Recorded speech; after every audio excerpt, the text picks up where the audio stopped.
Hey, folks, you are listening to Rogue One Radio. Thanks for coming in and listening here live on our YouTube. This is episode number 31, and I am one half of your host, Steve, and with me, of course, is Kelly. All right. Sorry, I was having some audio issues there. How are we doing, Steve? We're doing good. How have you been? How was your Christmas? It was very good, actually. Got some, had some time off. Got to spend it with the family. All the kids were happy. Santa was very good to them. So yeah, it was great. Had some downtime. Started playing some video games a little bit, and and then one of the things that Santa brought for us was a projector and a screen. So with our main Christmas present for the kids being our trip to Universal in Harry Potter Land, we started watching the Harry Potter movies on a extremely large projector. I think it goes up to like 100 inches or something like that. So it was pretty cool.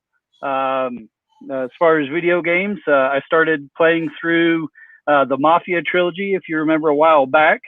I've made it through the first two, and I'm now just started Mafia 3.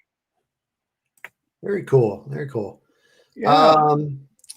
Yeah, we had a good time. Had the two grandkids over. It was pretty small. But had a good time. The little ones, well, the youngest one is only a couple months old, so she didn't really have a good time. But the 3-year-old had fun, and it was good times. As far as video games, really, I've just been playing Fallout 76. Mm-hmm. Haven't really been doing any diversification there. But reading, I'm kind of slowing down on the reading. I didn't want to really start anything new until the High Republic stuff came out, which is coming out very soon. But I did listen to the audiobook of Cobalt Squadron. Yeah, I saw you post that, and it wasn't your cup of tea, I guess. I mean, I was excited about reading it because it was a story that I thought I wanted to hear, but I couldn't get into it. Now, do you think that was the audio version, or do you think that maybe it would have been a little more enjoyable with the print, or do you just think that overall it's just probably not your thing? Well, I think it might be the latter, because I was able to pay attention pretty well. Mm-hmm. So it really didn't have a whole lot to do with that.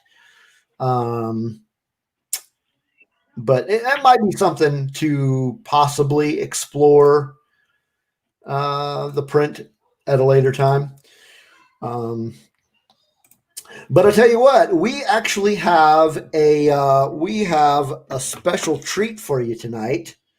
We have some guests coming on radio with us. We have Merisha and Andrew from Coruscant Radio Underground joining us. And there they are. There we go. How's it going, everybody? Yeah, what's going on? Great. How are you guys doing? We're doing great. Pretty good. We survived Christmas, so that's an accomplishment. that is an accomplishment. Anybody that survived this year, they should be proud. Right. Absolutely. So we got a couple friends in the chat room so far. We've got RFB with us. Thanks for joining us, and we got the folks over at Scarif Scuttlebutt joining us in the chat. So we'll get some more people in the chat. We might have a whole lot of fun tonight. Not that we wouldn't anyway, but so we got some interesting plans in store for you this evening. We are going to be doing a kind of year in review, a 2020 retrospective of Star Wars, if you will. And then later in the show, we've got a question to pose, a couple of questions actually to pose to you that should make for some interesting conversation. And then, as always, it wouldn't be Rogue One Radio if we didn't play some tunes. So we have that coming. And I'll tell you what, on that note, why don't we go ahead and play our first tune? This one is by a band from Chicago, Illinois called No Man's Land. I'm sorry. The band is called Counterpunch. And the song is called No Man's Land. So let's go ahead and give them a listen.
That define us are just that.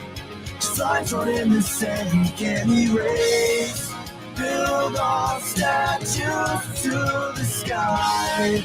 Sit on our hands and wonder why our false idols show their eyes.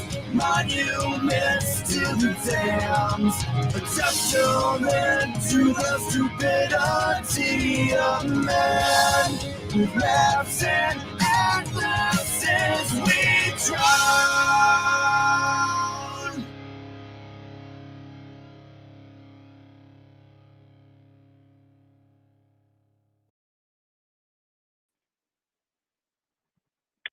Well, that was pretty cool. Yeah, that was No Man's Land by Counterpunch. The album is called Bruises. It's from 2014. They should have some new stuff coming out hopefully next year. But we got some more music coming up for you later to enjoy. And but we've got a lot of cool stuff planned for you tonight. So, since you folks didn't get in at the very beginning, tell me how your Christmas did, and It was good. We the kids got all the things they wanted, so that always helps Christmas be better. Because then you don't have to spend the whole day being like, well, you didn't get this because, like Santa lost it, or, you don't have to like have any excuses. So that's always a hit. We finally managed to get them a Nintendo Switch. Yes. Ooh. Yeah. We're having a good time with that. They're in the other room having a good time with that right now, so they don't come in here. Yeah. very good. Very good. Yeah, I understand that pain. Having 6 kids, trying to satisfy all the requests and make sure that Santa gets all the lists that he's supposed to have. Sometimes it can get topsy-turvy. So Absolutely, yeah. There was a year that one of them didn't get the little rolly ball droid they wanted. Mm-hmm. So, it was like she opened all the presents and she was like, and then there's like the rest of the day, it's like, we're not going to have a fit in front of all the relatives about how we didn't get that one thing we wanted, and it's like, oh yeah. So we didn't have any of that drama this year, and we didn't even have to like drive out of town.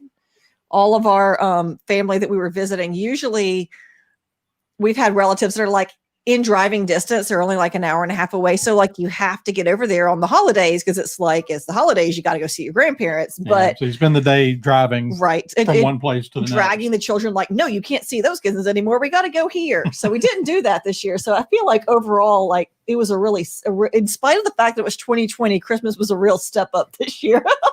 It was the only thing about this year that was a step up, but by golly. Right. Yeah. And same here that, we didn't go and see and visit all the family that we normally would, but it seemed like less fighting between the kids, and everyone got along. Everyone was happy with what they had. There was no regrets. We had lots of food because, of course, we prepared to have people over that couldn't come over or whichever. So, it went smoothly, and it was like, wow, first time in a long time that this has happened. So I was pretty ecstatic about it. Absolutely. Yeah. Yeah. We generally travel, not too terribly far, usually in state, but not this year. So it was actually kind of a treat. So that was good.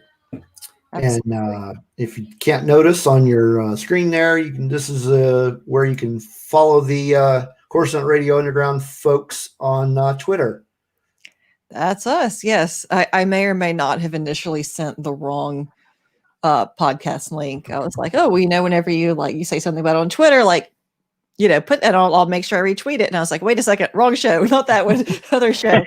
Oh, there we go. I didn't notice that because when you sent it over to me, I was like, I don't think that's the right one. Yeah, that doesn't look right to me. Yeah, but we got it all squared away. Yep, great. So, it was a very, let's call it slow news week. So we didn't really have any news to go over as we normally do in this segment of our show. Mm-hmm. But Charlie had some good ideas for what we're going to do to replace that for this episode. So we're kind of going to go over a little bit of a kind of a quick timeline of what happened in 2020. So why don't you kick things off there, Charlie? Sure, absolutely. And I am by no means the Star Wars aficionado or brainchild that Coruscant Radio provides to us. So there could be some things that I missed. So if I missed anything, or if I have the dates wrong on there, feel free, correct me, add to my list, or if it's, hey, you know what, you dummy, that was set in 2019. Why is it on the list? Just let me know, because I make mistakes all the time, but at least I admit that. So yeah, it was an interesting year. We started off in January around the 26th with the end of Star Wars Resistance. February, around the end of the month, we ended Resistance. Then we got Clone Wars Season 7 started, which was absolutely amazing. Yeah. And then right on the heels of that starting, we also got the mega huge announcement for Project Luminous that they teased a lot in 2019. And we were like, what in the world are they talking about? And then here was this big reveal. On March 17th, we got the Rise of Skywalker novelization. May the 4th was, as always, an active day, but we also got the gallery of Mandalorian Season 1, which was, if no one has seen that yet, it's absolutely amazing. If you love Mandalorian, go check it out. Lots of behind-the-scenes stuff. May 21st was the 40th anniversary of the release of Empire Strikes Back. In June, we got the sad news that Celebration was going to be canceled for 2020. Yep. And not only that, it was postponed until 2022. So even this coming year in 2021, there's not a celebration as far as I could tell. October 1st, we got, actually, I think it was October 2nd, we got Star Wars Squadrons for the PC, the PS4, and the Xbox One. October 30th, we got the brand spanking new season of Mandalorian.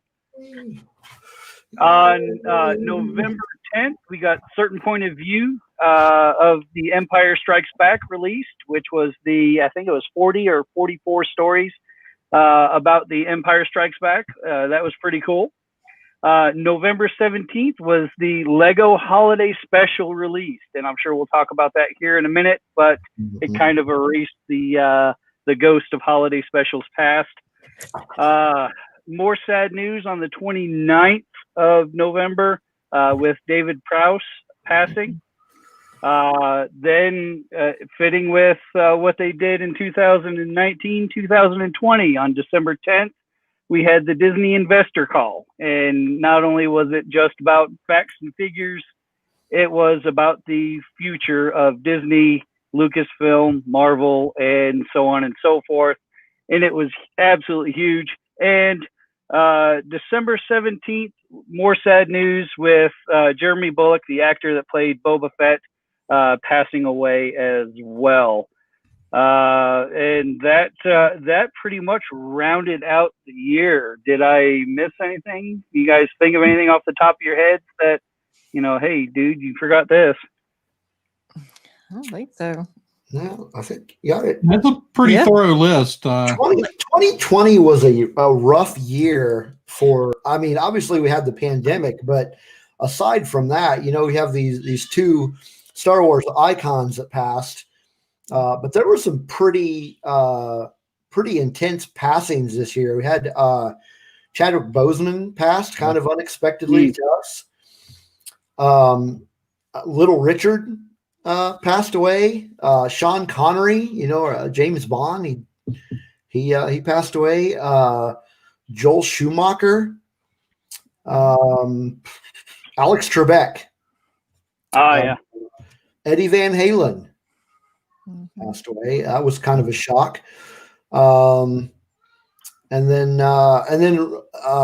most recently, Charlie, you might know more about this than everybody else, possibly. I don't know their background, but John Huber, who is also known in the wrestling circles as, depending on where you're watching, in WWE, he was Luke Harper, and in AEW, he was Brody Lee. So yeah, 2020 was rough for people. In more ways than one. 2020 was also a really weird year for Rogue One Radio. Started off kind of normal. We had a couple of episodes in January, and then my original co-host kind of bowed out, so we had a hiatus for a really long time. Didn't get back into it until May, and then I kind of had kind of guest co-hosts every episode, and then at some point in the year, my son Joey started hosting with me, and we did that for a while. And I think that was about the time we started playing music on the show and kind of took a new angle to the podcast. But then he as most 16-year-olds or many 16-year-olds get out there and get jobs. So he got a job, and it could be worse. So scheduling got really, really weird, and we kept we got really inconsistent with our episodes. But we kept going at it, and then the schedule just got to the point where I was either I'm going to have to shut down the show, or I'm going to have to find another co-host.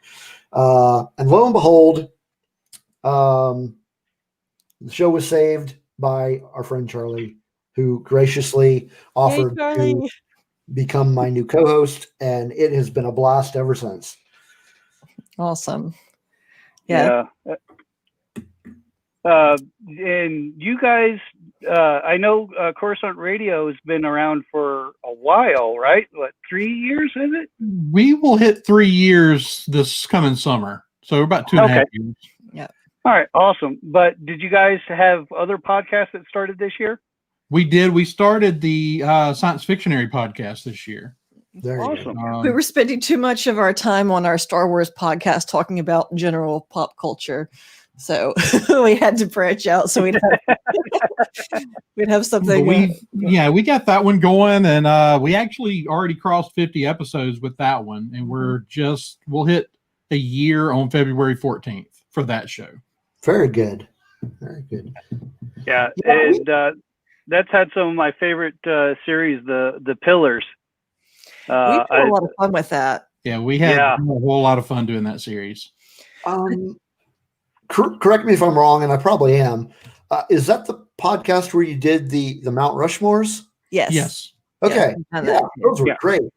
Yeah, we in fact that was so we've got Andrew's best friend from high school who still comes on sometimes, but our consistent co-host on the Science Fiction area is actually his son. So that's been interesting because he, of course, has a really different kind of perspective on things, being so like I've always felt like I was kind of the young one in the bunch, and now I'm like, oh, I could be your mother. So that's been fun. And he actually, the Mount Rushmore was kind of his idea. He's like, what if we just, like picked, 4 of the greatest icons in all these different areas. So that's been a fun kind of thing to way harder than I was like, oh, that'll be so easy. And it was like, oh wait, I have to pick only 4, Right. So we've had a lot of fun with that. And of course, we've had a kind of a revolving door of hosts on the show. I initially started this show, Coruscant Radio Underground, to be me and my brother. And then he moved halfway across the country and got too busy. And so I talked Merisha into coming on, and then I talked my old friend from high school into coming on, and now he's out at least most of the time. And I think going into the new year, we're going to, on Science Fictionary, have a steady cast of 5. Nice. And on Coruscant Radio Underground, I think we'll have a steady cast of 4. So that way, if his wife is out of pocket occasionally, then we can still have a show. Yeah. Rogue One Radio did a few non-Star Wars episodes here and there. Back in the summer, we did one on the Avengers. Yes. Not the movie, just kind of in general. And then we did a Superman one where my friend Dave joined Joey and I for that one. That was a really good episode. Yeah. I'm trying to think what else we did. We had a Batman episode. We had an X-Men episode. I'm seeing a trend emerge here. We did Joey really wanted to do a Minecraft episode, so we ended up doing one of those. That was somewhere in September. And then the episode right after that, since he got to do a video game episode, I decided to do a Fallout episode. Okay, that works. So, but generally speaking, we've kind of stuck to Star Wars. That's not to say that in the future we might branch off a little bit on a throwaway episode. Well, not a throwaway episode, but just a kind of a one-off episode. Yeah. Maybe do an episode about Firefly. Yeah, we did one of those recently. We did one of it was back during the summer, but Rob from the JTA podcast I remember that one. That one. Very cool. Yeah. There's actually a new Firefly book out, like a novel. Yes. There was a new comic series that came out this year too. Yeah, and I've been wanting to check. Actually, the comic series may have been last year. 2020 kind of the timeline is kind of fuzzy. Jeff. Yeah, might have been little fuzzy. Might have been last year. Like I think I started reading that, but I think that may have been last year. I could be wrong. So we've got oh, go ahead, Charlie. Well, for me anyway, I started Star Wars Through the Ages in 2020, which is my introduction to podcasting. After the insistence of a few people that I was going on their show, they're like, "Man, you really need your own one." And I'm like, "I'll give it a shot." So I picked the brain of people like Ro from Scarif and a couple of other podcasts to test it out, and they gave me some great advice, and so I started that. Then of course life gets in the way here and there, and I wasn't quite as active there. Topics, my brain works in a mysterious way, and I like to nitpick and get elbows deep and stuff, and sometimes I just don't have the time to get into that with work and life, with the 6 kids and everything. Mm-hmm. So that kind of went by the wayside. And anytime I had an idea for a special topic, or I was going through depression, or still am, but I was really bad for a while. So I did Star Wars therapy sessions and different ways that Star Wars helps us out. Podcasting really helped. It allowed me to talk to people, to get out of my shell a little bit, and to focus on certain points and whatnot. So I really enjoyed that, but it was really hard coming up with topics week in and week out, or even every couple of weeks. Mm-hmm. And then when I got together with Steve, it was like, man, this is the way it should be. We can bounce ideas off of each other. We can make it work. And I don't have to work, 100% of the time on this. So, and it allows me to do things like I just dropped an episode today on Through the Ages. That's just a special where we're going through different fandoms. Last time was Star Wars. This time, Nicole from Peace Love Star Wars. We talked about Harry Potter, which is another fandom of mine. It's a lot of fun, and I really enjoyed it. And man, I'm really looking forward to that. And then I'd be remiss if I didn't bring up Red 5 Network, which all of us are a part of. And man, I'm so thankful for Ro putting that together, along with the Scarif crew, Brad and the gang over there. That's really helped me out a lot as well, where we could bounce ideas off of each other and just kick back and have fun. And that's what it's all about. And I guess I should go ahead and mention 2020 is also the year that Rogue One Radio joined the Red 5 Network. Okay. So that was a lot of fun, getting involved in this network, and gotta love being part of a great network, great group of podcasts, and great group of people. Definitely. Yeah. It's been one of, it's been such a crazy year, but yeah, that's definitely been one of the highlights. Is like, you get on and you're like, the Twitter thread, the chat. It's like, oh, look, fun things are still happening in the world. It's not all terrible. There's still people talking about Star Wars. So yes, can't be a bad year if you've got some Star Wars to talk about. Absolutely.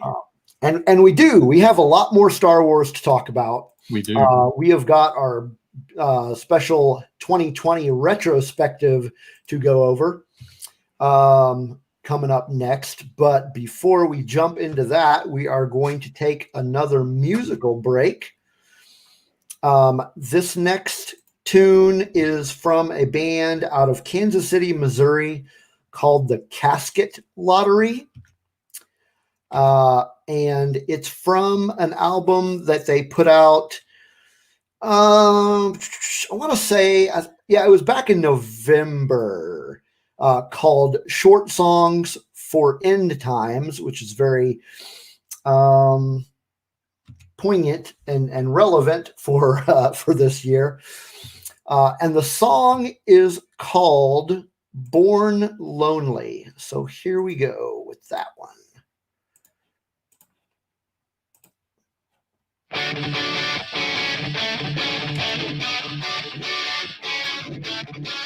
Real people living on the edge,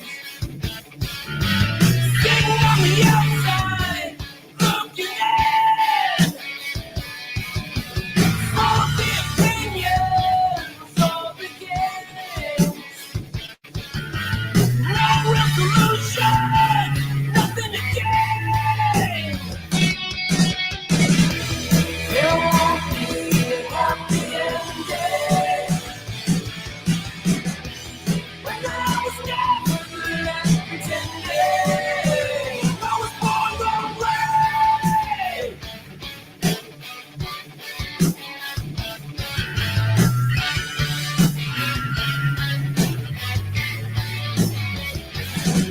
Real evil, constant spin.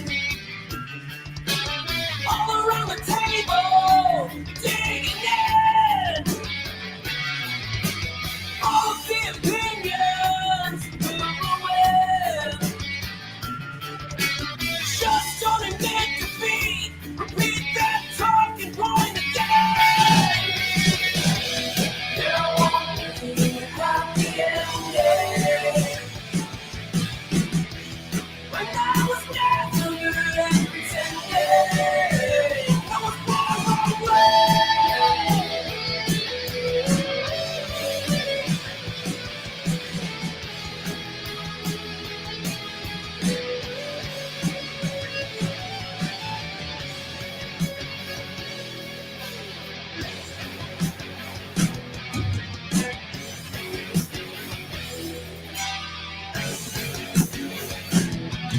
Real people, but no empathy.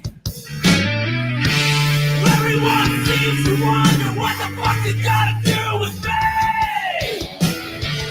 It's not your fault, no, it never is.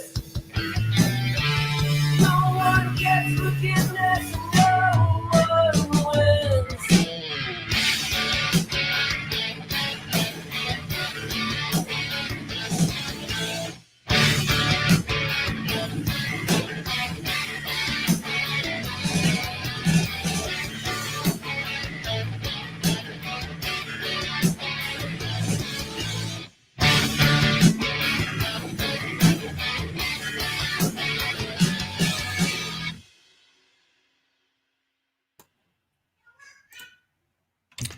All right, that was Born Lonely by the Casket Lottery.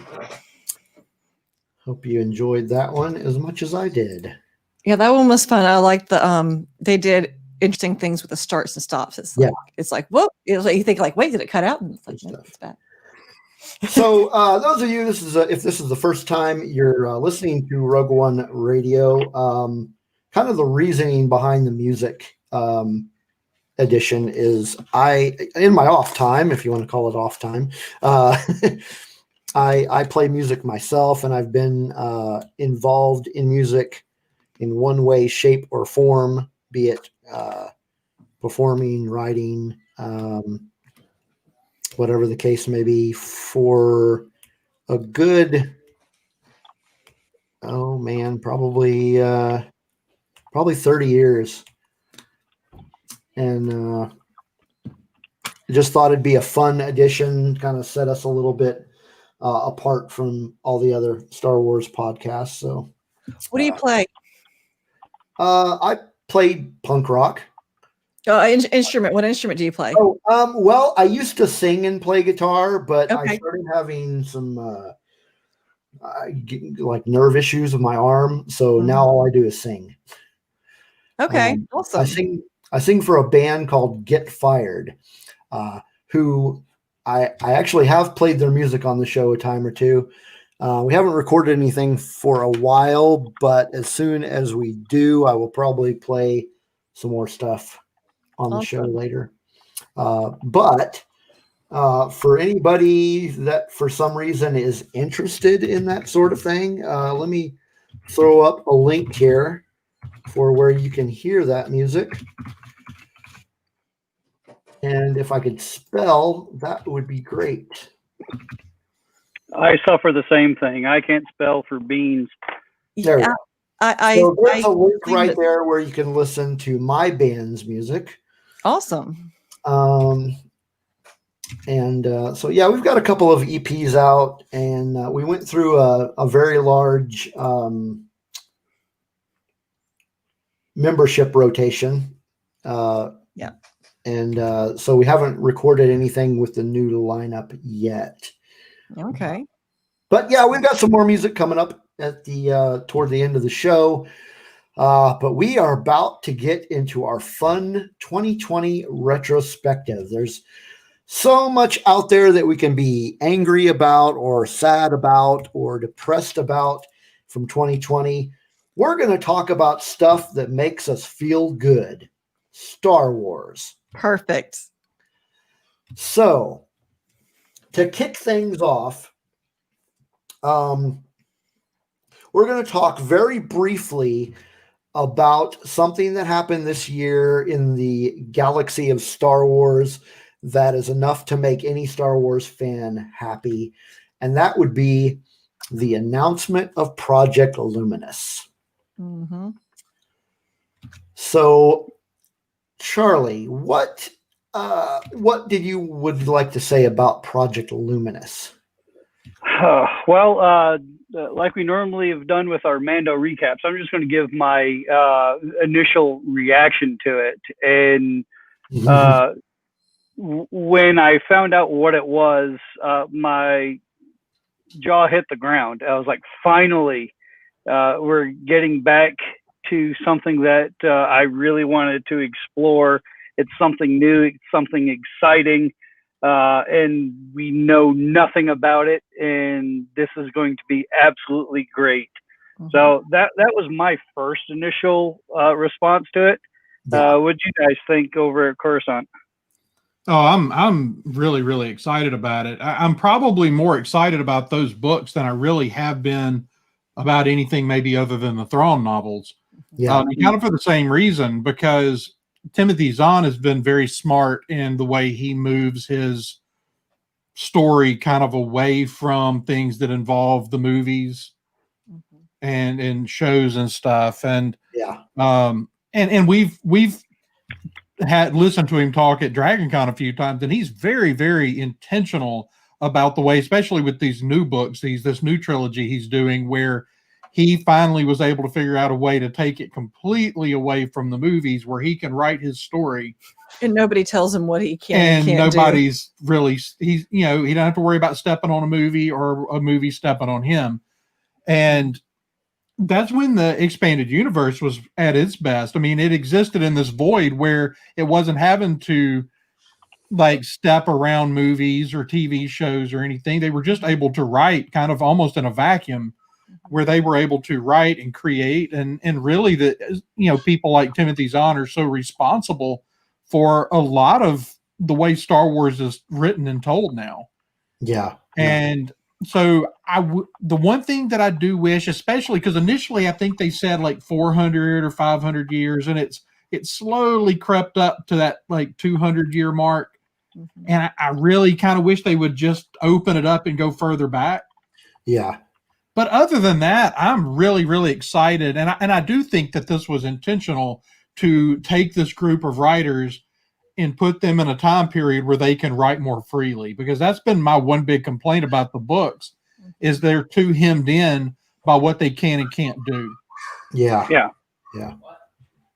So I got to tell you, when I first heard about the project, as soon as I found out that Charles Soule was part of it, I was really excited, because I've been reading the comic books that he's done for a while. He had a really amazing run on Darth Vader. Yeah. He had, outside of Star Wars, he had probably the best run ever of Daredevil. Amazing work there. Now he's working on the flagship Star Wars comic, and that was great. He did the Kylo Ren comic. That was great. Mhm.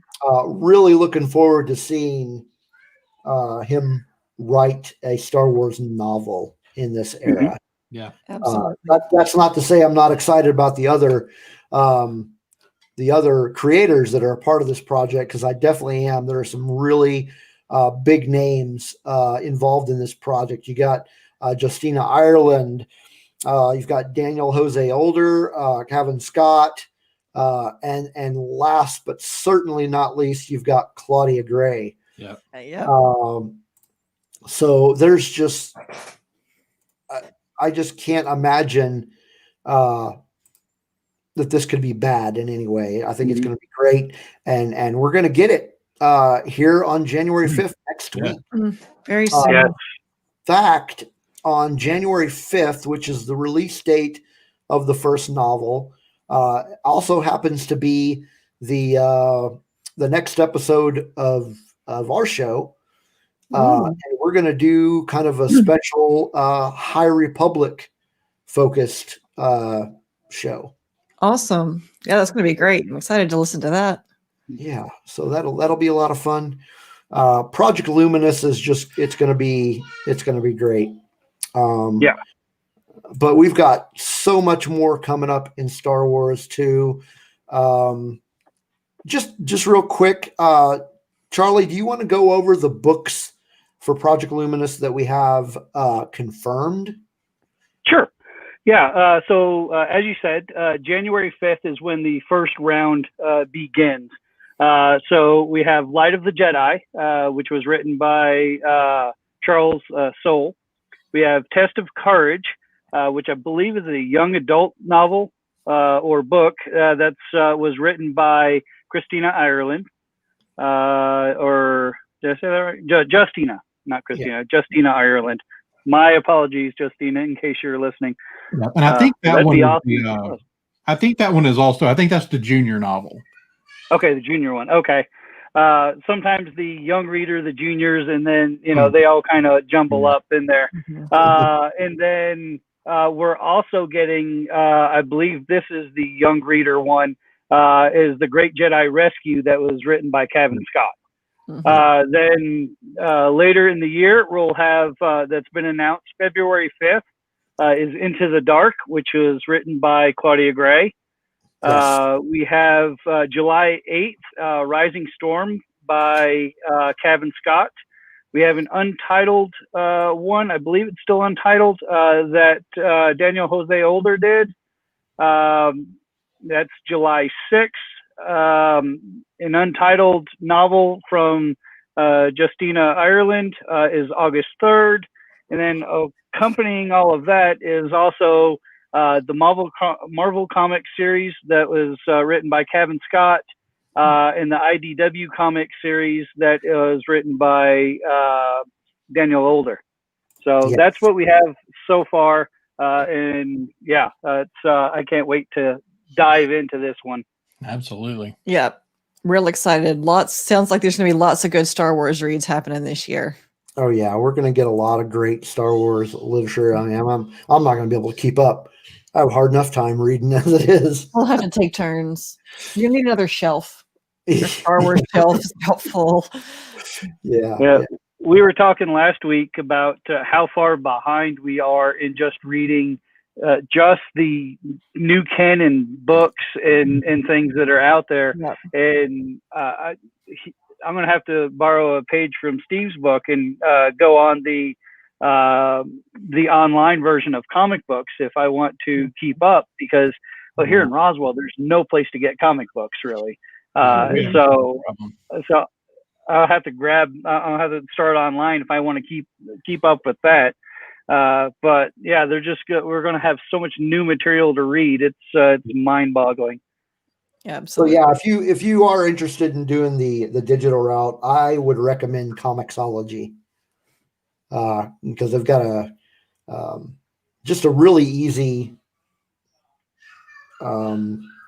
way to subscribe, and they email you whenever your book is ready, which is always on the day of release, so you never miss anything. Never have to. Oh man, I don't have time to get to the comic book shop today. And Right. it's always right there for you. So I've already got the all of the Star Wars novels pre-subscribed to. Oh wow. And I'm ready for them. So the next bit of our retrospective, we're going to focus on the books and comics that came out this year. So let's just kind of go one by one, and if you have any input on these, go ahead and give it. If not, then you don't have to be part of this. But the first one that we have in our list is the novelization of The Rise of Skywalker. Now, I have not read that one yet. It's one of the many I have yet to read. I think I bought it on Kindle, but I didn't read it yet. There you go. Did you read it? I have. How was it? And there's so much more in the novelization than there is in the movie. Yeah. That explains a lot of things that are kind of hinted at in the movie. So if anyone doesn't like the movie for whatever reason, read the book. See if that helps your enjoyment of it. I know, you're supposed to be able to take one or the other, or, nothing should be able to, to add on to your enjoyment of Star Wars. That's kind of the way that it's always been made. You can watch any of them at any time, and it should make kind of sense. But there was so much. Yeah, there's so much extra that is in the novelization that I enjoyed rewatching the movie after reading the book. Yeah. It was great. I heard good things about it. Now, I think I may have been a minority. I adored the movie. I loved the movie. So I was like, more information, that's great, but I liked it the first time. So I think the consensus was on the whole that you should read the book because it was better. So I actually liked the movie. A lot of people that I have talked to were not happy with that movie, and we've had this conversation. It seems like you either like Last Jedi or you like Rise of Skywalker, but not both. And I'm actually in the minority because I like them both. Yeah. No, I really like The Rise of Skywalker. I still wish they would have given him at least 3 hours to flesh that story out. The Last Jedi is one of those that it's not by any stretch my favorite Star Wars movie, but there's a lot in there that I like. Yeah, absolutely. Yeah. Obviously, well, not obviously. It's not my favorite either, but I did enjoy it, and I might even say it was my favorite of the sequel trilogy. Really? It was so beautiful. Well, I've always contended with that one that if you took the old cast out, took out your original cast, and wrote that story apart from, if you hadn't tried to force it to be part of the saga. That the whole sequel trilogy, not just The Last Jedi, that the story's better if you're not trying to squeeze that story into, trying to force it into being the third part of the saga. The saga was fine at 6. And this one was really stood pretty well on its own, just as its own thing. Yeah. And The Last Jedi stands really well on its own, but it has the things that cause division, and whatever you think about it, there's just no denying that it caused a circus that has lasted for a few years now. Yeah. All right, so what do we have on our list next? We have the art of The Rise of Skywalker. I think it's maybe my favorite thing about the sequel trilogy period is those art books. Yeah. I really agree. like Pablo Hidalgo visual dictionary books that he Mhm. puts out. Those are good. Yeah. The one for Rise of Skywalker actually came out like the day the movie was released. Mhm. And I only know that because I had it on pre-order for several months, Mhm. and it came before I made it to the movie. And I was like, no. No, shall not read. Yeah. Yeah. It's funny, you know, Lucas was never hesitant to start throwing that kind of stuff out weeks or even months before a movie dropped. What Yeah. soundtrack with the death of Qui-Gon and the, the titles? Wait a minute. It's like, it's just how much the internet has changed things. I mean, the internet was in it, you know, as far as like mass use was in its infancy when the prequels came out. Mhm. Mhm. And, you know, it wasn't a big deal. You could put that stuff out there. You put it out there now and everybody knows it Mhm. within a few hours. Yep. Yeah.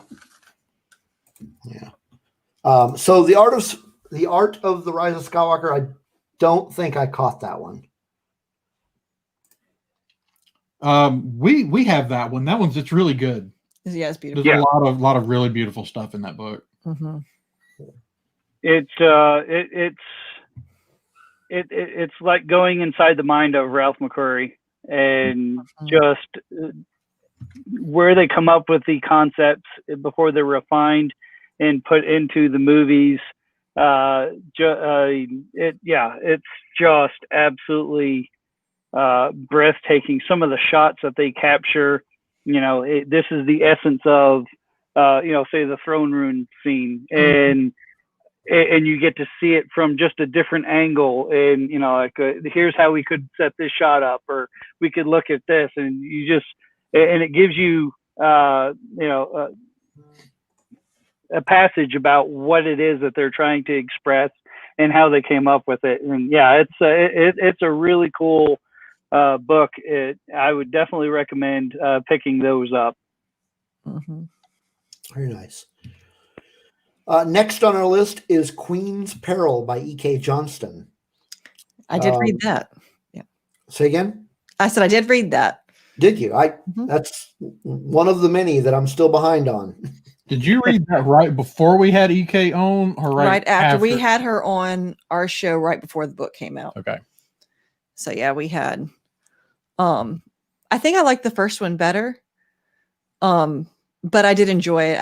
I like Padme, and I like Handmaids. So, you know, I'm always going to go in. It was a little more, this one was definitely young adult geared. The other one was a little more adult geared. This one was definitely aimed at teenagers, you know, which is fine, but it's not necessarily something, you know, I don't think the audience was quite as broad for it, but I really enjoyed it. Good. Yeah, I agree. It was really good. I also like that it used the comics as a vehicle as well to kind of tie those books into another medium with the Vader comic. I was like, wow, this reminds me a lot of Shadows of the Empire, where, you know, you had the book and the game in the comic, and the soundtrack and everything was just all harmonized together. And they did something very similar to this to move along the story and fill in the blanks. And yeah, I thought that was really good. See, now I have to read that series because I really loved that story arc in the Darth Vader comic.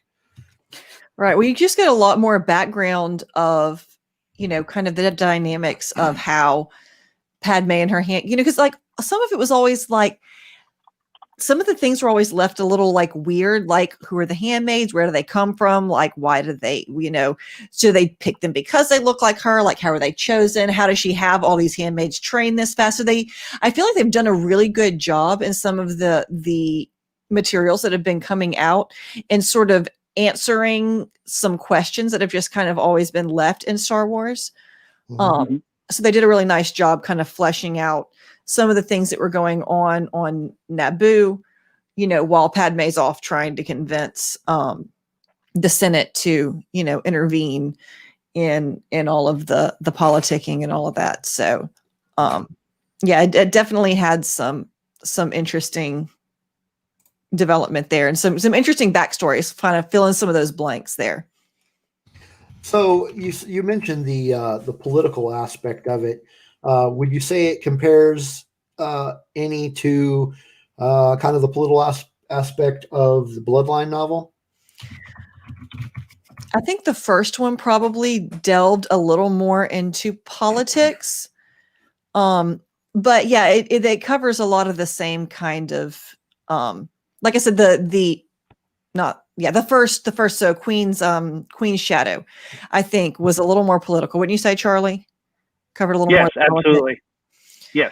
And this one was really more about kind of all of the characters who are behind the political machinations, Padme and her handmaids. It was really more about them than about the kind of political games that everybody's playing. Cool. Very cool. Yeah, I'll have to check that one out when I get caught up at some point, which won't be anytime soon with the High Republic stuff coming out. Yep. All right. Next on our list is Shadowfall by Alexander Freed. I've actually not read any of the Alphabet Squadron books. I think the closest I have gotten to those would be the Inferno Squad book, which has nothing to do with Alphabet Squadron. Yeah, I read the first one. I have not read Shadowfall yet. I enjoyed Alphabet Squadron. So at some point I will get free Shadowfall to accompany it, but just haven't as of yet. Yeah. Have you guys seen it or read that one yet? I haven't read it. I've got it. It's sitting on my desk, but I haven't gotten to it. I got behind, and at some point, I have a problem making myself start reading. When I start reading, I'll read 2 or 3 books in a week once I get going, but it's just making myself do it. Yeah. That's how I am. I have a hard time deciding, okay, what do I want to read next? I end up going out to Twitter and asking, what should I read next? Yeah. Yeah. Twitter always has an opinion. They certainly no fear. Yeah. Twitter knows what you should do with your life and what you should read and what you shouldn't read. Yeah. So, there's been I've gotten turned on to some really good books, and then I've been recommended some that I was like, okay, it was all right. Yeah. Next one on our list is From a Certain Point of View, Empire Strikes Back. I read this one. How was it? I actually had this one on pre-order for a while too. I had, because I had the original one, and when Joey and I first heard about the Empire Strikes Back edition, we were really excited. So I pre-ordered it and got it the day it came out, and then he confiscated it, so it took me a while to be able to read it. But I got through that one. It was great. I loved that book. I love the anthology series, and I love that they tell these stories from somebody else's point of view. Mm-hmm. Yeah, that one seems to have gone over really well. I kind of wonder if at some point they won't try to do an animated series with some of that stuff. That could be really fun. Yeah. Especially like the kind of shorts. Yeah. Yeah. Oh yeah. With the what was it? Star Wars Visions. Right. Yeah. Yeah. So have either of you read that book? I haven't. I read the first one. I've heard really good things about the second one. I haven't gotten into any of the books from this year yet. Yeah. I've been catching up on the 2019 books. I'm still catching up. I'm still not done with the Thrawn trilogy. I have one more book of that one to go, and that's I'm not talking about the new one, the new trilogy, but the original new trilogy. It's starting. I've read Thrawn and Thrawn Alliances. I have not read Treason yet. Okay. God, what else? I just did an like a special edition episode about this, and now I can't remember what all I've read. Read Ahsoka. I read most recently, as I mentioned earlier in the show, I read Cobalt Squadron, and do you remember what else I've read, Charlie? I read Inferno Squad. Yeah. I've read. You read Resistance Reborn. I did, because I had some things to say about that. As did a lot of other folks have things to say while I was reading it. Mm-hmm. And then, man, what else have I read? I read a lot of comic books, I can tell you that. Did you read the Force Collector novel? Not yet. It's on my list. I really like it. I really enjoyed that one. Mm-hmm. I read, or rather, I listened to the Dr. Aphra audio drama. Mm. What else have I read? I've read. I want to say, oh, you know what? I believe it was, if it wasn't late last year, but no. It was in the middle of the year. I did read Bloodline. Oh yeah. It was this year that I read Bloodline. And it was at the very, very beginning of the year that I read Lost Stars. Okay. That's in my daughter's room. Yeah. I was about to grab that one off the shelf, but like that, my daughter's reading it. Uh-huh. Yeah. Okay, so what's next on our list? Poe Dameron Freefall. No, haven't read it. I haven't read that one yet either. I'm kind of torn on the idea of reading that after having read Resistance Reborn. Because I had a hard time getting into that one. So I don't know if it compares to Resistance Reborn, but I don't know if I'm ready for another Poe Dameron story. Right. Now the next one on the list is one that I've been curious about. I haven't read it yet, and that's the Thrawn Chaos Rising one. I'm not sure. I haven't read any of that trilogy, and I don't know if that's the first one in the new one. That's the first one.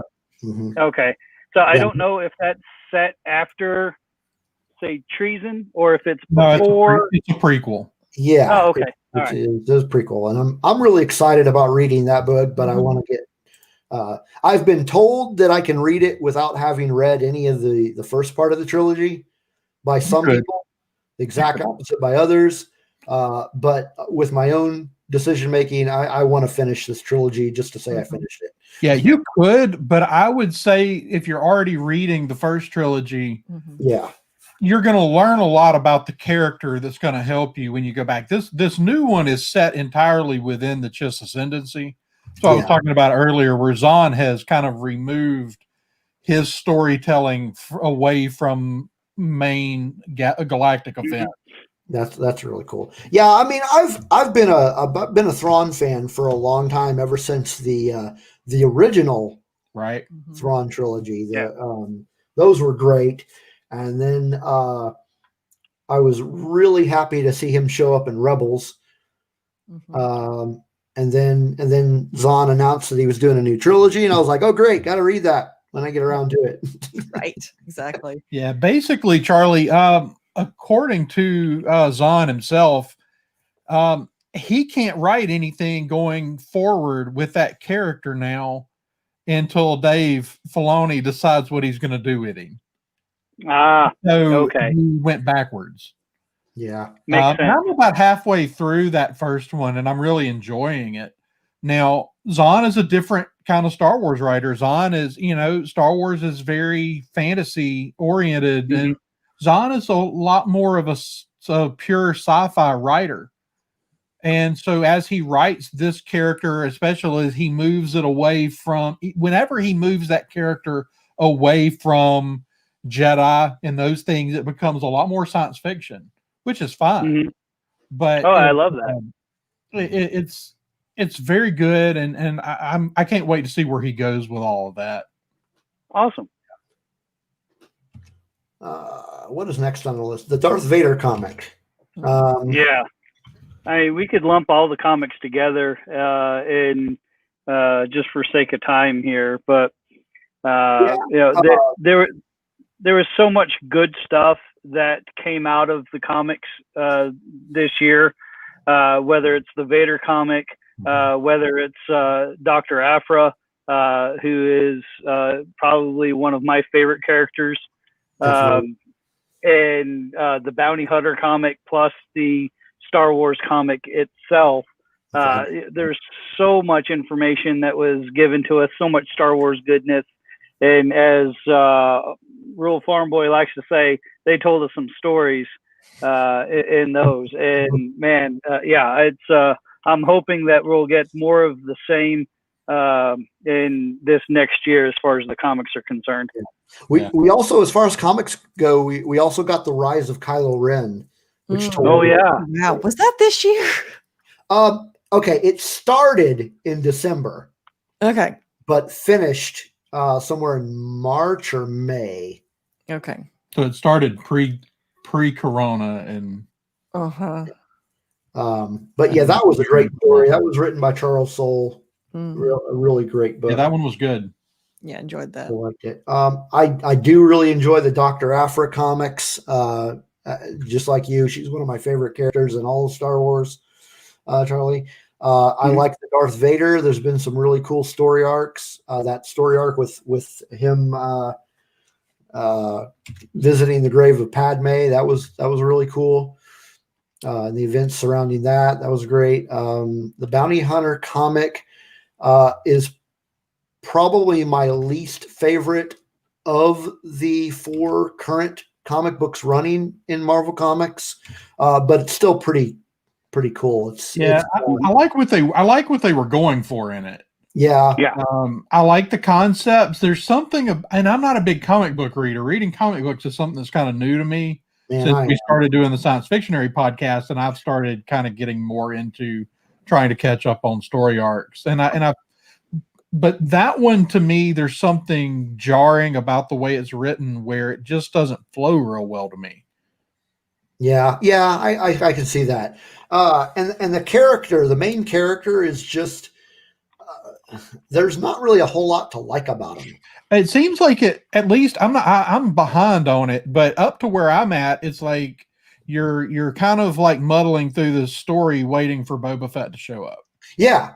It's just like, it's called Bounty Hunter, and you expect now some other bounty hunters have shown up.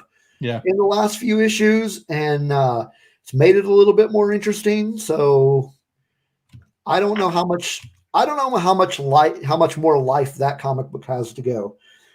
Yeah. Well, I mean, they couldn't really do much with Boba at the time because it's just now come out that yes, he did survive, although it was speculated before. But there are a lot of people that would have argued that no, hey. He died in the Sarlacc pit, and that's the end of him. So, but you keep getting these hints and these glimpses, and like, oh, he's just around the corner. He's just around the corner, and like, oh, all right, maybe next issue.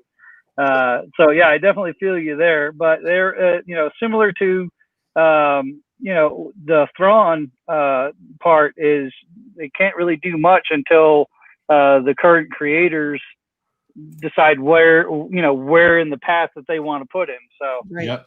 Yeah. Dave Filoni's got all the good characters tied up.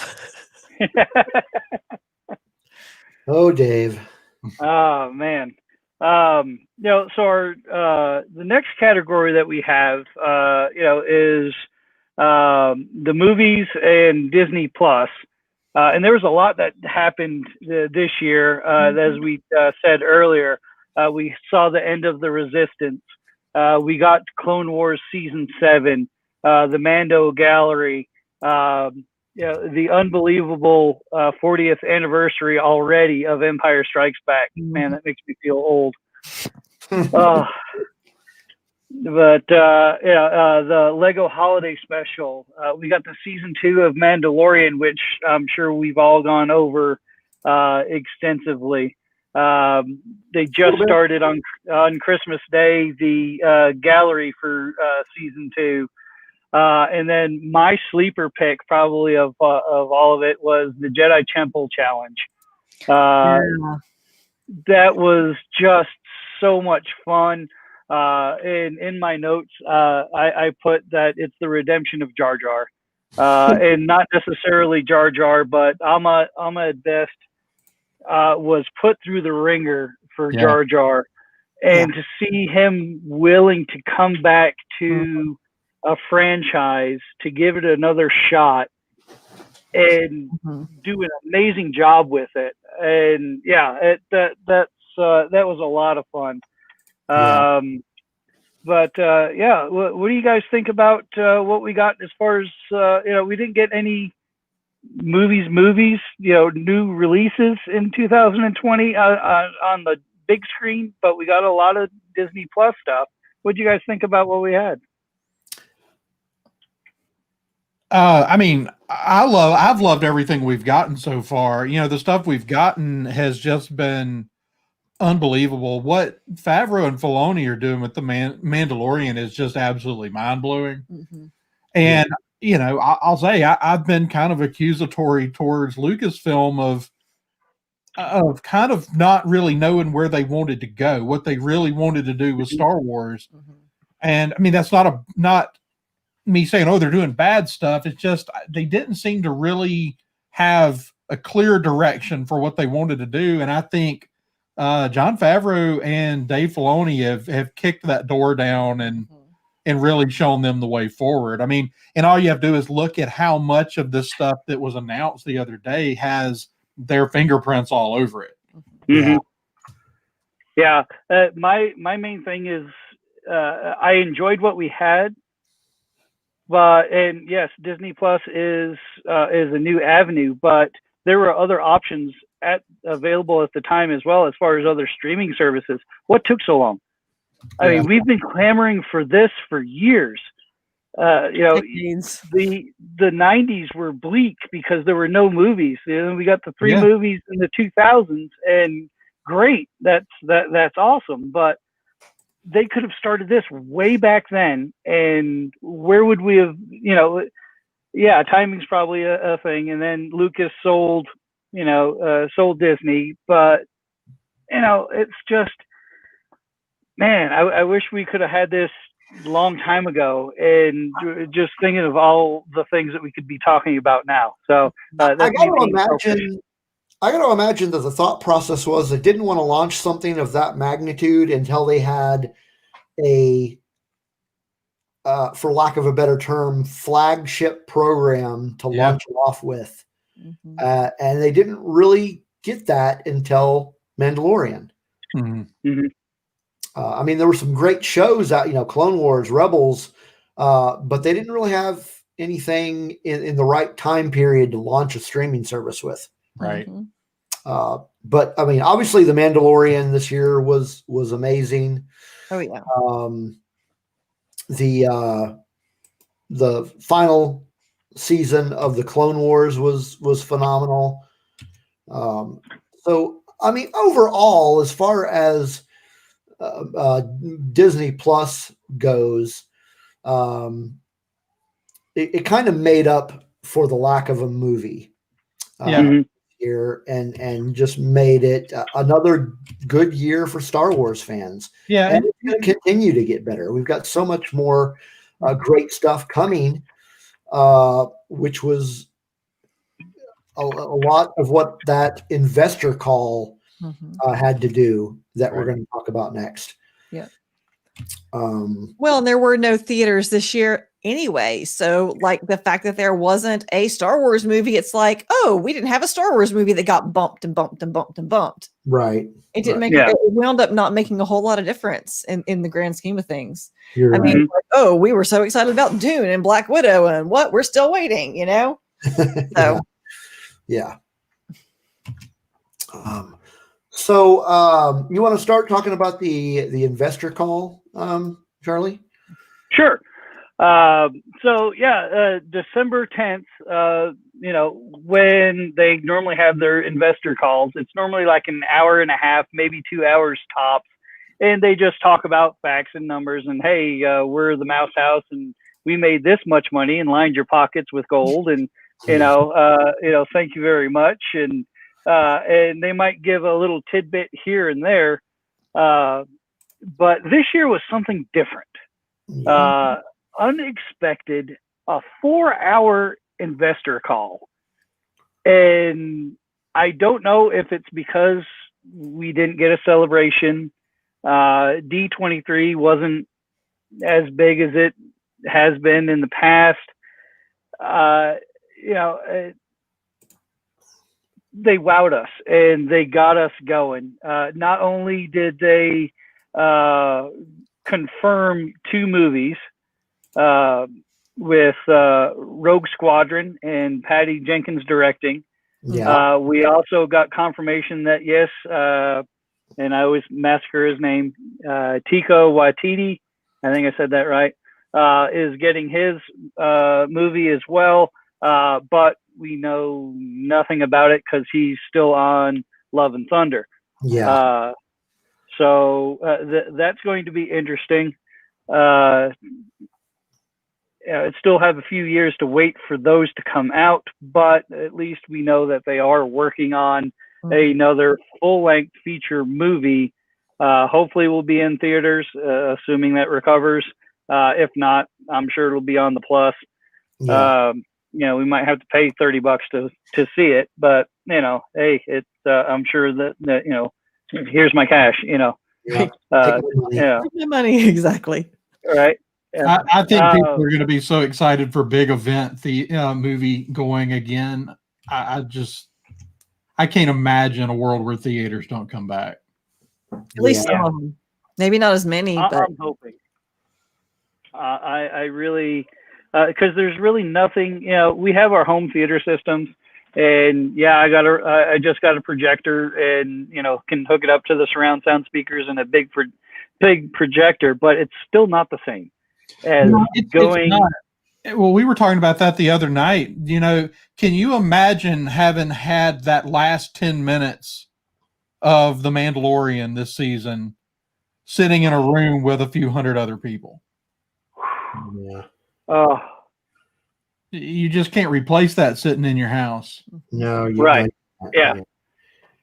Because that's half the fun of it, is hearing other people's reaction. It's like you immediately have your reaction, and then you just hear the ripple as it goes through the room of, oh wow, oh man, I can't believe that. Yeah, it's And then the second time when you know what's going to happen, and you're like, all right, waiting for everybody else to catch on. Yeah, for sure. So now we actually have a couple of theaters in our area that are still open. But they severely limit capacity. Right. And you got to wear masks, except when you're eating, kind of like a restaurant. And even beyond that, even beyond the fact that they limit capacity, people just aren't getting out. I saw Tenet earlier this year, and I think there were probably 6 of us in the theater. I don't remember what else I've seen. Other than for my wife's birthday, I actually rented a theater out for a private screening. That's nice. So it was, just us. Mm-hmm. It was just the family. But yeah, not being able to go to theaters in a normal way has been really weird. It's been weird.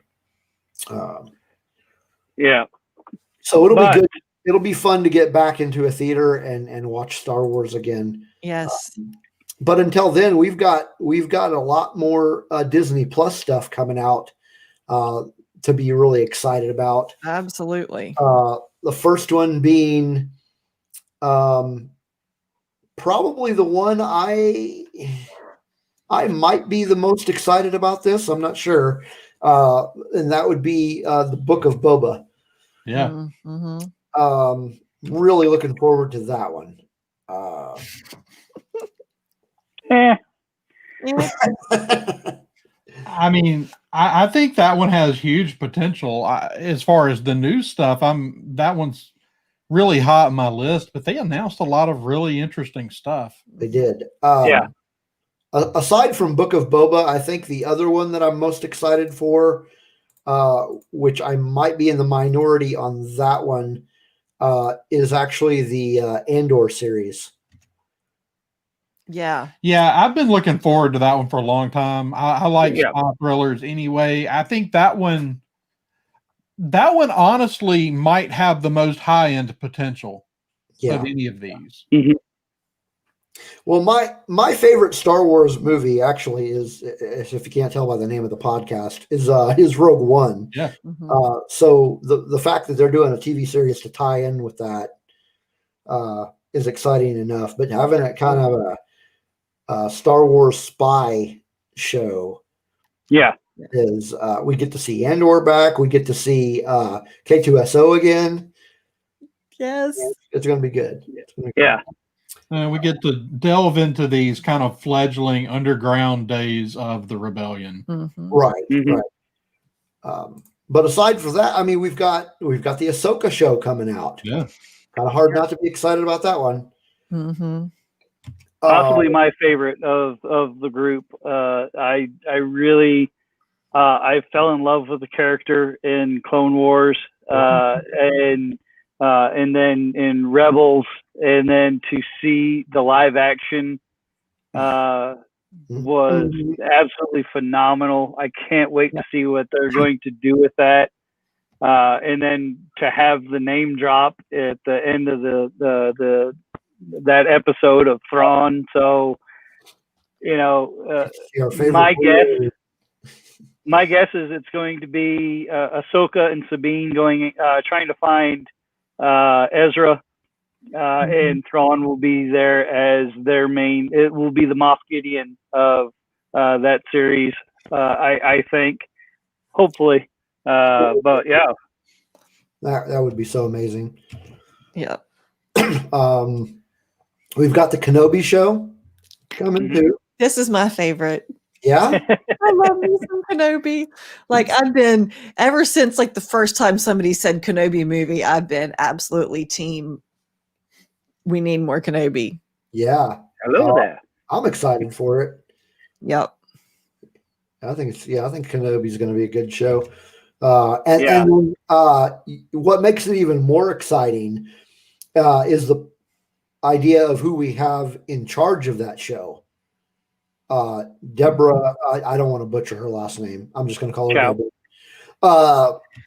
She had some amazing episodes of the first season of Mandalorian. Absolutely. So to hear that she is the showrunner for Kenobi, it was like, it's going to be a hit. Mm-hmm. She can't do it. She can do no wrong with this show. It's going to be great. No, she's a really, really strong director. What were we watching recently that she did some episodes of? Oh, the new Lost in Space reboot. Oh, yeah. And there were a couple episodes that I was like, man, that episode was like way better than some of the others we've seen. And sure enough, her name popped up at the end of them. I have to look into that. Yeah. Have you watched that at all? I watched the first episode. Okay. The first season's okay. The second season's really good. Yeah. She actually she also directed an episode of the Netflix Iron Fist show. Oh, really? Which a lot of people didn't like that show. I did. Now I don't remember which one she. Well, I know which episode she directed, but I don't recall off the top of my head what happened in that episode. But yeah, she did that. She did an episode of Jessica Jones. And she also did an episode of Mr. Robot. Okay. Okay. And she did an episode of a show that I actually have not watched even one episode of, even though I want to, American Gods. Mm-hmm. Yeah, it's based on by a novel by Neil Gaiman. Okay. And I really want to see that show. I don't really watch a whole lot of TV unless it's Star Wars related. But Yeah. Well, you got plenty of that to look forward to. my TV is pretty much limited to. I really liked the show Big Bang Theory. Yes. Yeah. Parks and Recreation. Mm-hmm. I'm currently watching the Big Bang Theory spin-off show Young Sheldon. Yeah, that's fun. We've enjoyed that, especially being from the deep South. Like Texas. Those are my people over there. Yeah. Fun fact: I've never seen an episode of Big Bang Theory. What kind of nerd are you? I don't have cable, and I don't know what it's on. So on HBO Max. It's I on don't have CBS All Access too. No, that's right. I don't have that either. I have like Disney Plus and Netflix. That's it. I'm missing a lot. All right. Oh, and I have Prime. Is it on Prime? No, I don't think it's on Prime. Oh, well. I may have to mail you my my DVDs. I really don't need them now. I've got HBO Max, so Right. But also on our list we have that they announced was Rangers of the New Republic, which they really didn't say much of, other than Cara Dune was mentioned in that, as well as the X-wing pilot that tosses her the medal. And so I don't know if that's the group that they're talking about, but so that could be interesting. It's set around the same time as the Mandalorian, so they're going to further explore that space. We've already talked about Andor, which they announced, which is 5 years before Rogue One. So which is pretty cool to see. We mentioned Visions briefly, which is going to be a collection of short stories or short films. So there's, we really don't have much there, but hey, it's something that's coming out, and I like the idea of the from a certain point of view aspect of it, and putting that into either an animated or some sort of motion form, whether it's animated or live action or whatever, and putting that on there. One that I'm really looking forward to, just because it's going to be a little different, is the Acolyte. And I think that success is probably going to stem a lot off of Andor, because what I can tell about it right now, it's also going to be one of those thriller type, more suspenseful than a standard run-of-the-mill, Star Wars thing that we're used to. And it actually goes back to the High Republic. Yeah. So I think that one's got the biggest hill to climb. Yeah. Because they've got to sell us on something completely new. Yeah. Mm-hmm. Yeah.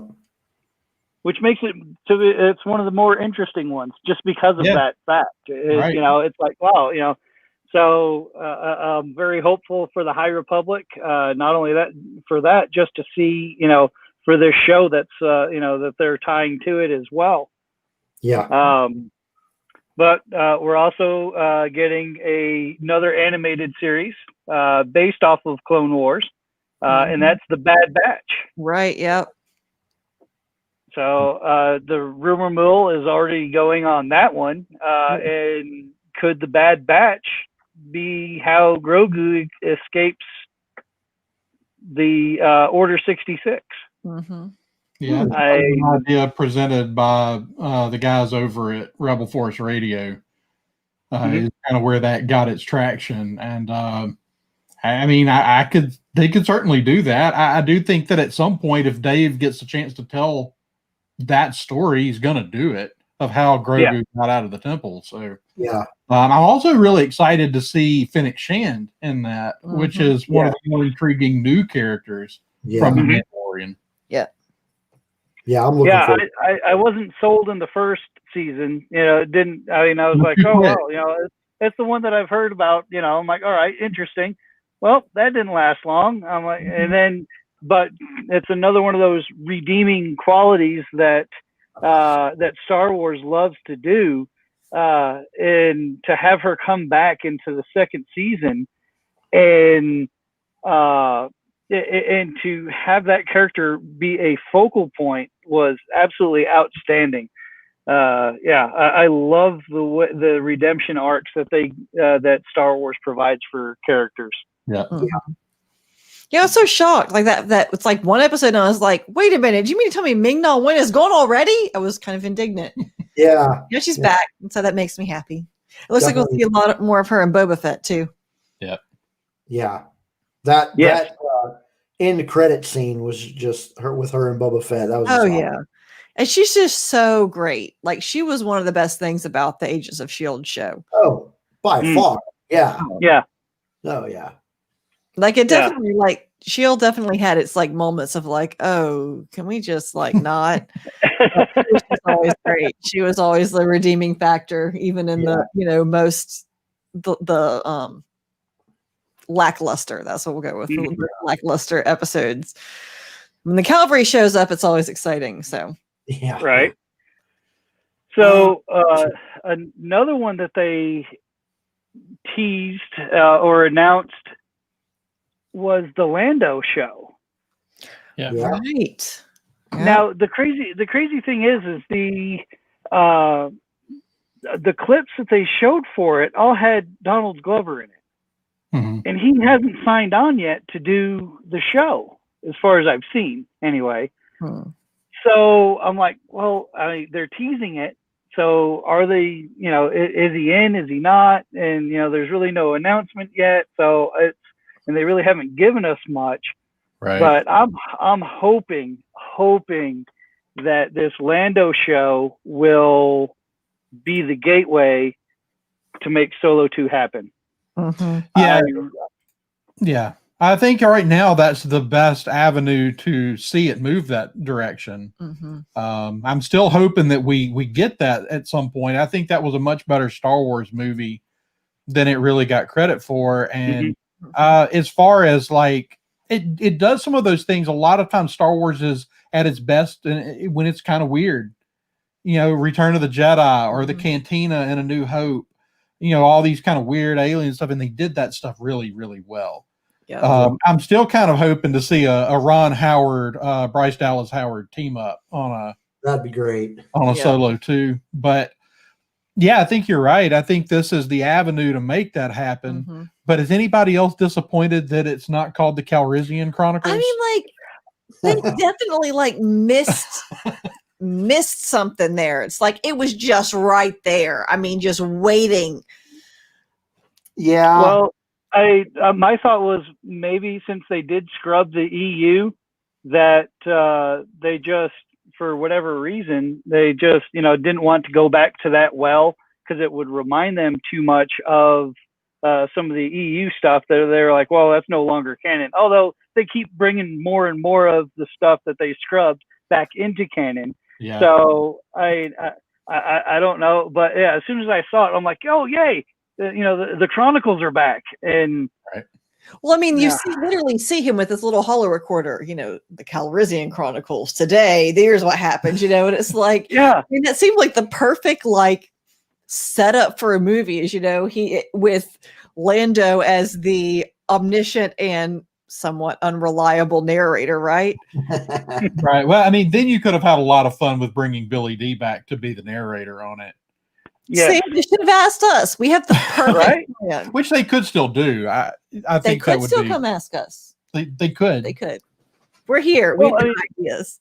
It reminds me a lot of like Star Trek.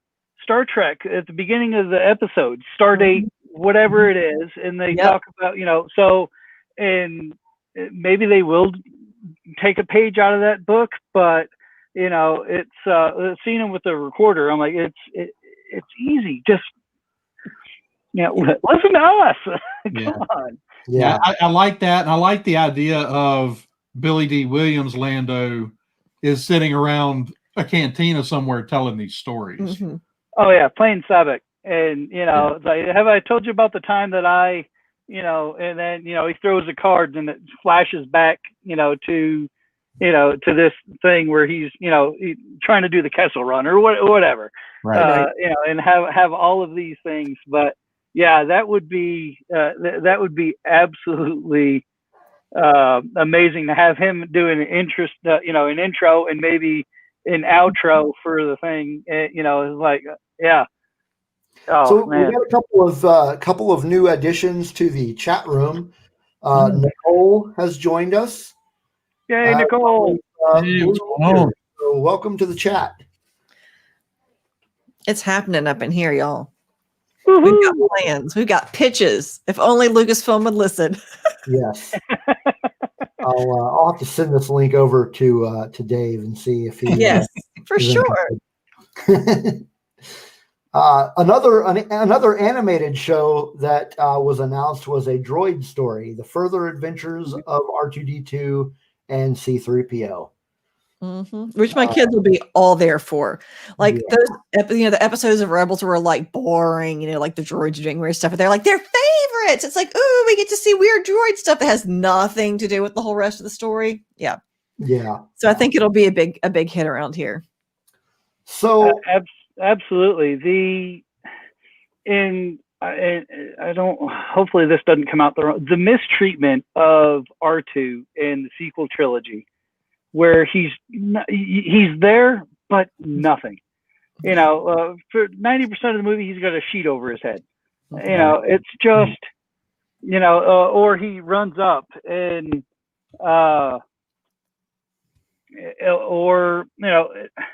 gives a little piece of the map, or he became a plot device. Yeah. So I was like, man, but when I saw it and pop up and see the picture, even in the Mandalorian, in the season finale, when he comes out, I'm like, yes, R2, yeah. Yes.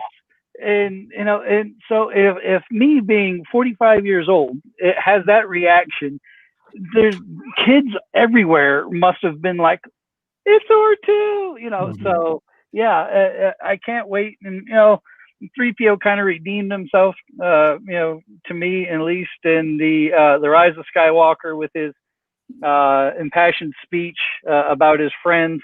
He was along the lines of Boba Fett for me, just kind of there. Nothing really, just kind of more of an annoyance, but he really endeared himself to me, and Nicole probably, virtually smacked me around for that one because she's like, give him a chance. But, they were always the Laurel and Hardy of the Star Wars universe, and we lost that dynamic in the sequels. So it'll be interesting to see if they kind of go back to playing that in the in this animated series. So I think the thing I'm really excited about is that there's this big, wide range of stuff, all of which I expect to be able to watch with my kids. But there's stuff that's specifically for them, and I really like that. And they have really covered. If you look through this stuff, they've really covered their bases on. There's really something for everybody in these announcements. Yeah. Now, Andrew, I do want to ask you one question, though. How many people listening to this podcast do you think understood that reference you just made? Laurel and Hardy? Yeah. I do not know. I understand it. I understood that reference. I only understand that reference because I actually know who Laurel and Hardy are. No, I've never seen Laurel and Hardy. Blue Leader says he's pumped for the Acolyte. Yeah. Yeah. We got some. I really think. There's nothing in here that I'm like, oh, I don't want to see that. Right. Like everything in here, I'm like, oh, that sounds amazing. Give me more. Uh, I mean, we're really standing like on the front edge of a potential golden age for Star Wars. Yes. For books and TV and movies. Yeah, It's a good time to be a Star Wars fan. it really is. Even if you didn't love everything about the sequels, which I mostly loved everything about the sequels, but I mean, didn't like adore every single thing. But even if you just really weren't there for them at all, it's still a really good time to be a Star Wars fan. Yes. Yeah, There's just so much happening. If you spend a little too much time on social media, like some of us do, you can see a lot of negativity and a lot of people just disappointed with the fandom in general. But you can't, I mean, you just can't let that negativity ruin your enjoyment. Absolutely. Of Star Wars, especially right now with all of the great material that we have coming out. I mean, so much Star Wars content we're going to have in the next 5 years and beyond. And you're right, Charlie. We need the positivity to shine. Yeah. So I think that's all we've got for our retrospective. We do have some questions that we're going to ask. And I think we can go ahead and ask the questions now for the folks in the chat and for all of us here to think over while we take our last music break. So before we do that, the two questions, you want to do these, Charlie? Sure. So the first question is basically a fill in the blank. Okay. In 2020, Star Wars was the year of blank. Fill in the blank. In 2020, Star Wars was the year of fill in the blank. Question number 2. What are you looking forward to the most in 2021? So the second question was, what are you looking forward to the most in 2021? Okay. Okay.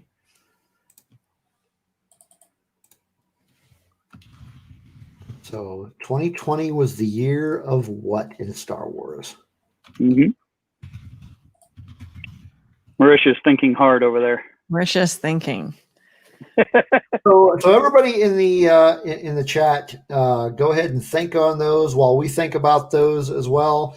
And while we're thinking, I'm going to jump us over to our last music break. This is by a band from Milwaukee, Wisconsin. They are called Avenues. They have an album coming out next year sometime. And this is a single of theirs that they released back in October. And it is called Devious. So this is Devious by Avenues.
and destruction in a country that's in dire disarray. A moral mistrust has separated all of us, one nation that is under scrutiny. With our conviction, there is ignition. On the horizon, we can change the world today. It's in our vision, it's our decision. Don't look away.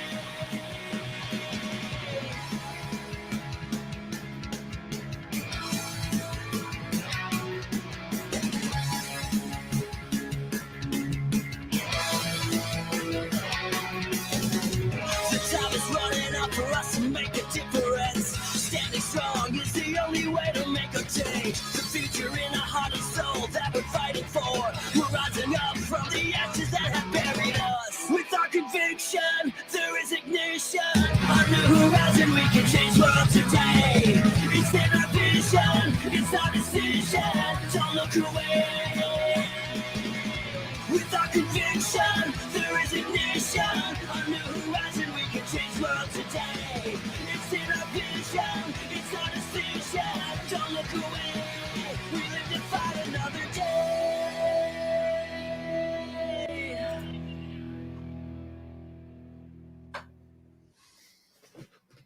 All right. That was Devious by Avenues. Awesome. Cool. So we've had a little bit of time to think about our answers. So the first one, I guess we'll go kind of round the table. We'll start with Merisha. And what 2020 Star Wars was the year of what? I mean, I think the obvious answer is already been presented in the chat over here. I mean, 2020 is definitely the year of Grogu or Baby Yoda or whatever it is your favorite thing to call him is.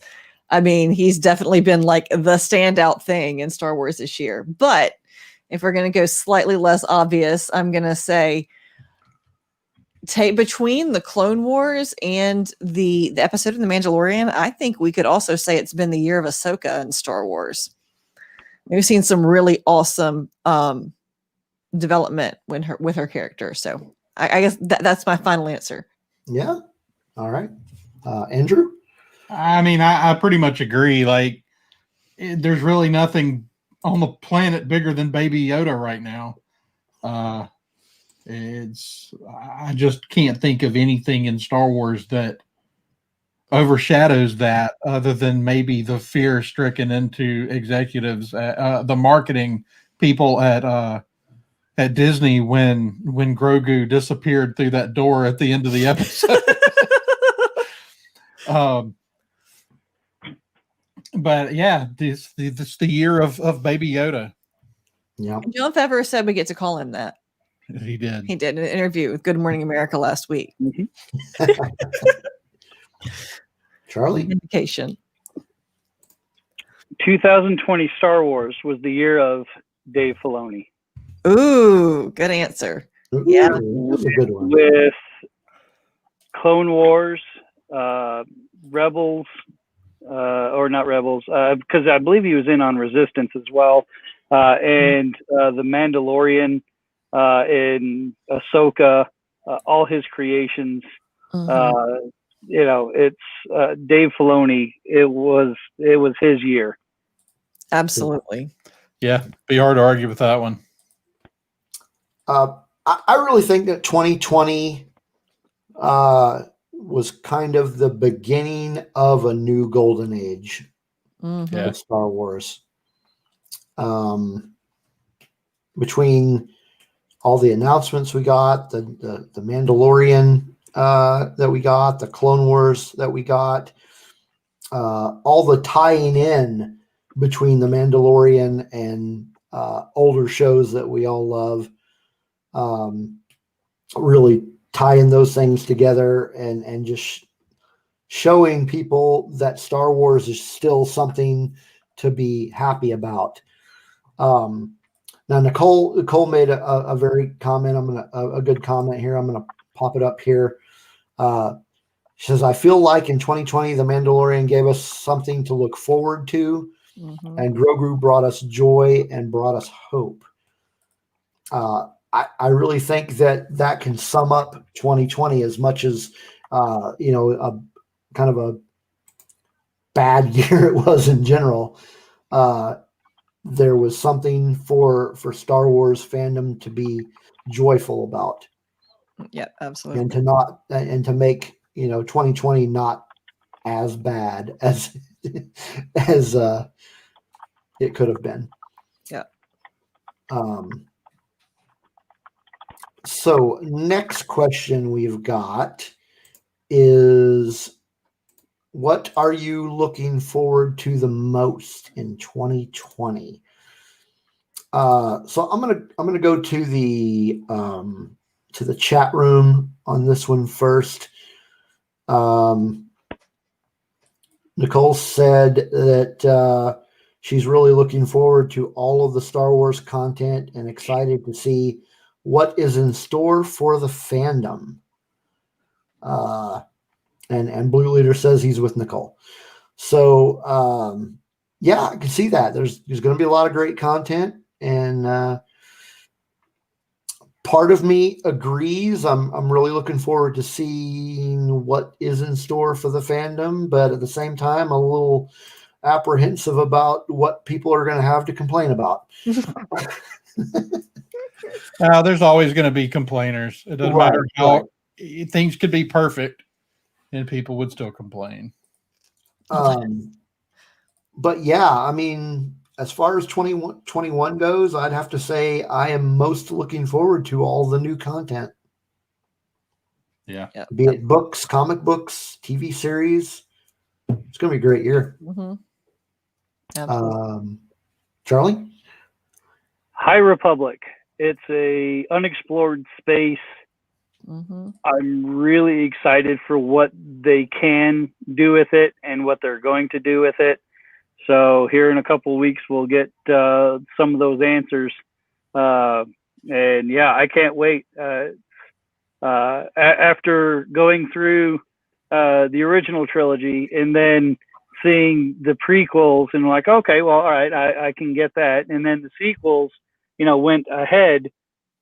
So now to go further back is, it's just going to be a joy. I'm hoping to catch some of that Knights of the Old Republic feel to it that I've really been wanting to see in Star Wars. So I'm hoping we'll get that. Absolutely. Nicole agrees with you. Yeah. And I think we can all mirror that same thing. I think we all are very excited about the High Republic. Yeah. And what it's going to bring. Andrew? I'm going to say, as far as if I had to narrow all the content coming out to one thing, I would have said The Mandalorian season 3, because I like the idea of where I think they're headed with it, but I guess that's not going to be 2021. So I would probably say the Book of Boba Fett. Yeah. As much as I love the books and stuff, the more live action Star Wars you give me, the better. Yeah. I mean, I can't argue with that, because Boba Fett's I'm a huge fan of Boba Fett, so I want to see more. And to see Morrison in that role, it's just perfection. Yeah, absolutely. Yeah. All right. So saving the best for last. Okay, so my first thought was, of course, Obi-Wan, but we're not actually probably getting Obi-Wan in 2021. Boo. I know. It's very sad. I mean, like, it keeps like, next year we'll get it, and then next year. But eventually we will get it, and we'll be very happy. So that being said, we are getting Andor this year, right? Mm-hmm. And Cassian. And I think of all the things. Aren't we? Supposed to. Okay. As from what I understand, they've already started filming and they're moving right along. They're almost caught up to where they were hoping to be before everything got shut down. So they're making good pace. We should get it. I believe they said October. I think they said October of 2021. Okay, That's so what I we may thought. be looking at like 4 months of straight Star Wars series. Yeah. Of all the things, so assuming that I'm right, it is actually coming out in 2021. I think that's probably the thing I'm most excited about for the next year because I just, we talked about it for a little while. I just think, oh no, wait, we're wrong. 2022. All right. So Really? unfortunately, Okay. This article I'm looking at here says spring or summer of 2022. all right. So I'm going to have to, I think, amend my answer. So much for saving the best for last, right? Save the least important, the least important for last. Honestly, it's a little bit of a toss up for me because I am excited about a Boba Fett series, but I am also really excited to see what happens in the High Republic. I think that I'm real, and I've always been a big book person, so I think. And maybe because it's coming out sooner, like I've been a little psyched about this for a little longer than I have about a Boba Fett series, but I'm pretty excited about it. So I think I'm casting my vote for High Republic. And, if it disappoints, then I'll change my vote to Boba Fett. How's that for a plan? It's always good to have backup. Yes. I'm looking forward to trying to catch up on my reading too. Yeah, absolutely. Yeah. As daunting a task as that's going to be, because I'm so far behind. Well, that I believe that is it for our show. That was episode 31. Merisha and Andrew, thanks for coming on to the show with us Thanks tonight. for having us. Yeah. Any final thoughts that you two have? I mean, I would just say that I'm really excited. And I think if you're a Star Wars fan, whatever kind of Star Wars fan you are, like, get excited. There's something for you coming. Yep. Just definitely real close. So once again, we've got there at the bottom of the video where you can follow Coruscant Radio Underground on Twitter. If you're into that Twitter thing. Yeah. If you liked this episode and you like this show, please subscribe and smash that like button. You can find us. Got the little scrolly bar there at the bottom where you can find us. There we are. And do you have other than your podcast, do you have any other podcasts? We like to do podcast shout outs from time to time. Do you have any that you'd like to mention that you think would make good listening for our listeners? I mean, really, I would just encourage everybody to go visit red5network.com.